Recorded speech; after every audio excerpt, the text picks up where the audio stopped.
Patrick here with Rap 4. It is July 7th, 2014, and this is Monday Night Paintball. Behind the camera is my buddy Jason Fertig, and we're going to banter back and forth as we go over paintball news worldwide.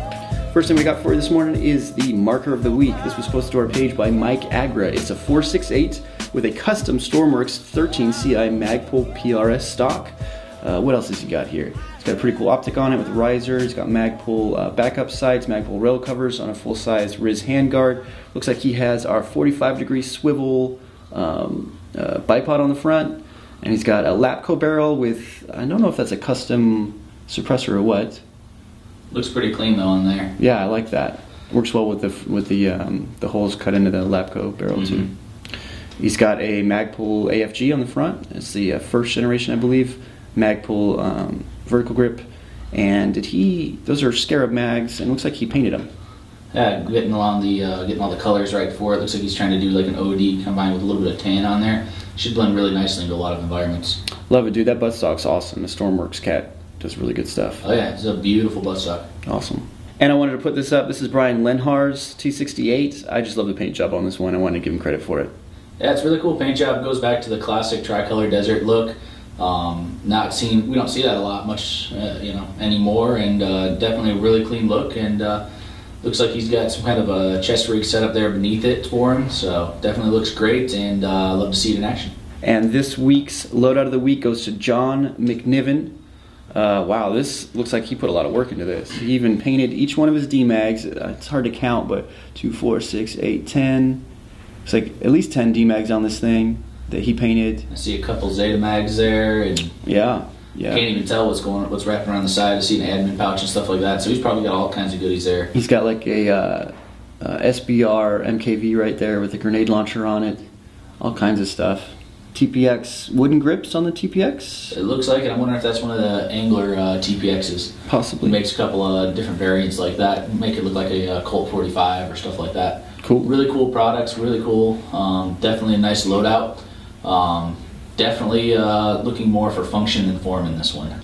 This is kind of a funny comment by Cody Volk. Posted a picture of his pistol and said, "This is all I need." It's kind of funny. There are definitely guys out there that are running pretty much nothing. I think Joe and Blake on ODSC did the same thing. A couple of pistoleros. They didn't have much gear. All they needed was their pistols, they said.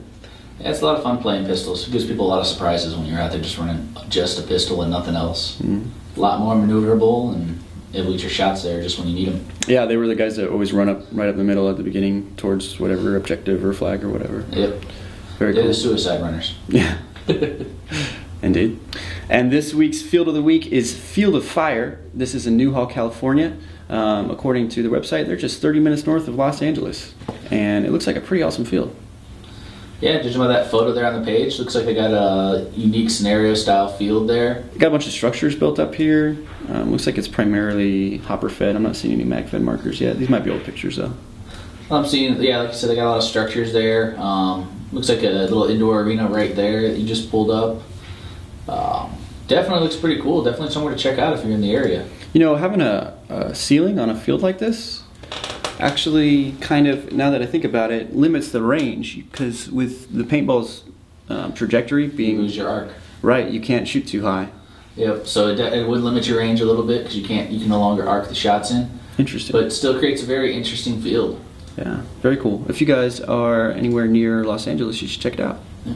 And that was Field of Fire, and this is Fields of Fire. This is a MagFed Paintball event going on September 13th. So this is an event being put on by our sponsor team, Dead Man's Hand. This is another MagFed event that they're hosting. Their last one went off really well. We were really happy with how they did, and they're putting another one forth, and we're going to be sending out another sponsor package to them, getting them all taken care of for this one. So definitely if you're in the Connecticut area, I believe is where this field is at this time. Click the down by the date. Yeah, it's in Mystic, Connecticut. So definitely if you're in that area, look it up, get out to the event. Great bunch of guys, always giving some good action videos back to us. I think we featured it in one of the last Monday Night Paintballs.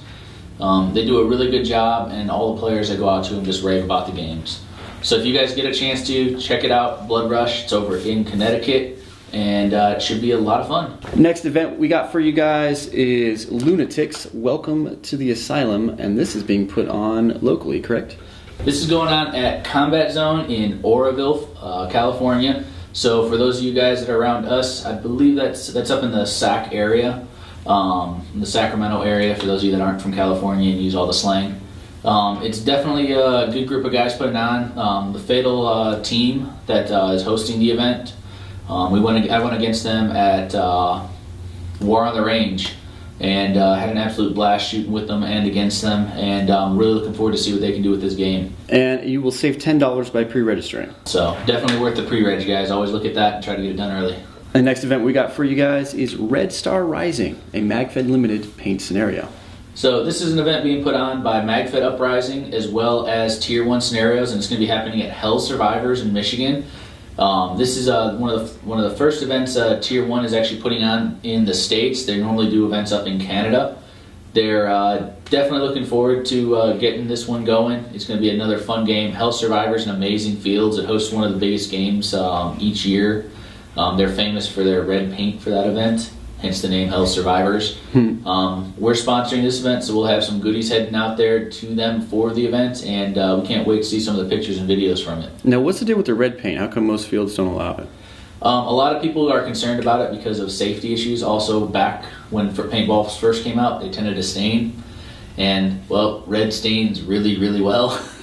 Think about, you know, wine or pasta sauce. Then you're going to take a little bit of salt. You're going to sprinkle it on there, and the salt helps to lift that good old stain. And next we have a South Texas MFSG, which stands for MagFed Shooter Game, going on July 19th.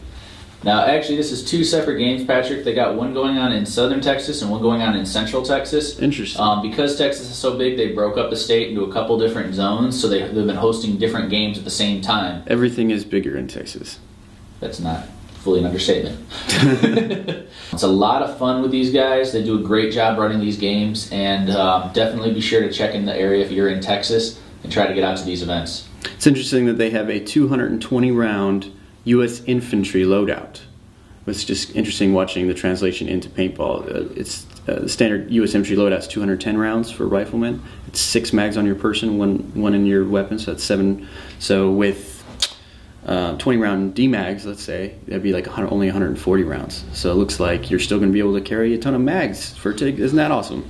Yeah, well, you know me. I'm the mag whore of the company, so cool, man. Going out there with 20 plus mags minimum. Well, if you guys are in South Texas or Central Texas, you should check out one of these games. They're on the same day. And speaking of mag-fed only games, there's one coming up in October. Isn't that right? Yeah, so we're definitely looking forward to this one. This is our Operation End War 5. We've been doing some updates and posting more information. We'll be releasing some more event news coming up, including camping and hotel information. That'll be dropped later this week. We're definitely looking forward to this. We're really happy to be moving forward. We're working with Magnet Scenarios this year on the actual scenario game itself. We've been working a lot with Snake Pit and Calaveras Tactical to make sure everything's set and ready for you guys when we get to the field. This year is going to be a lot different. We're going to have a much more clearly defined areas for everything, and they'll all be released in advance. So we'll be releasing in the upcoming weeks probably a field map that details where camping is as well as where the play areas are. And we got some very interesting and fun twists coming up in the near future that we're going to just leave you hanging on. Yes, we have some pretty awesome information coming out. One thing that's been kind of cool this year is that you, I, and Omar are going to be part of the scenario, right? That is correct. We've been working with Magnet, and we've been getting a lot of stuff set up for it, and one of them is there's going to be some missions that are directly involving us. So they could be as simple as rescuing us from the clutches of the other team, to going and finding us in the middle of nowhere, to who knows what else. Well, that's very interesting because Omar plays every year. He's always in the scenario for whatever mission. Yep. But you're usually reffing, and I'm usually taking pictures. So at some point, we're going to have to, throw in some kit and get to it. Oh yeah, definitely looking forward to it this year. It should be a lot of fun. Very cool. There's going to be a lot of teams that are saying they're coming out already. Maybe next week we'll do a little showcase on some of the teams that are coming out that have already started registration or are already are pledging to come. And let you guys know who you're going to be going up against. So it should be a lot of fun. A couple new products on the catalog are our Marksman target systems. These are reactive, meaning that when you shoot them, they move. Yeah, so the one that Patrick pulled up right now, we call it our marksman target. It's a three target system with hanging targets that are on hinges. So basically what they do is when you shoot them, they actually swing back.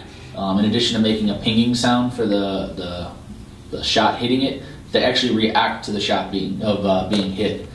So this is going to be part of some new products that we're putting up online. We'll be putting up some kits for them as well, and basically some packages so you guys can target shoot in the backyard or anywhere else you want to set up a target. It'll be great for some of the fields to have as well. Some of you guys who have been to some recent events that we've been to will find these familiar. These are the targets that we've been using for our Top Shot competitions.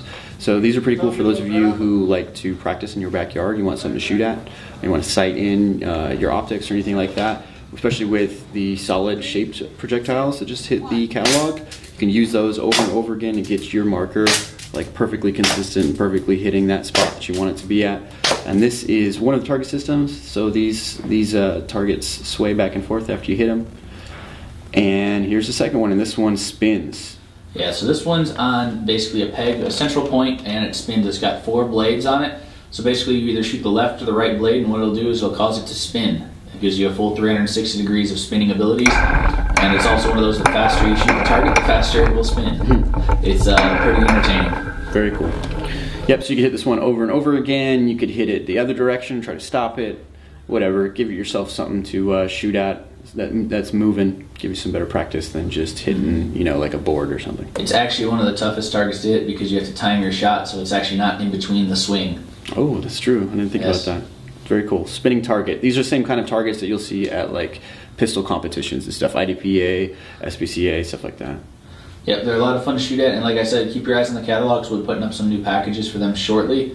And so in addition to them, so stuff to make it easier for you to shoot in your backyard. A couple of weeks ago we brought up the 10-cent revolution. That was Omar's campaign to get you guys the accuracy that you need on the battlefield without the hefty price tag that you currently have to pay for your shaped projectiles. He's invented a new round. This round is awesome. It's affordable. It's highly accurate. And unfortunately, the footage from MagFed Only Game 13, we were testing the rounds. We're not able to release that right now. We haven't finalized how much information we're able to show, but I will leave you with a sneak peek of what they look like.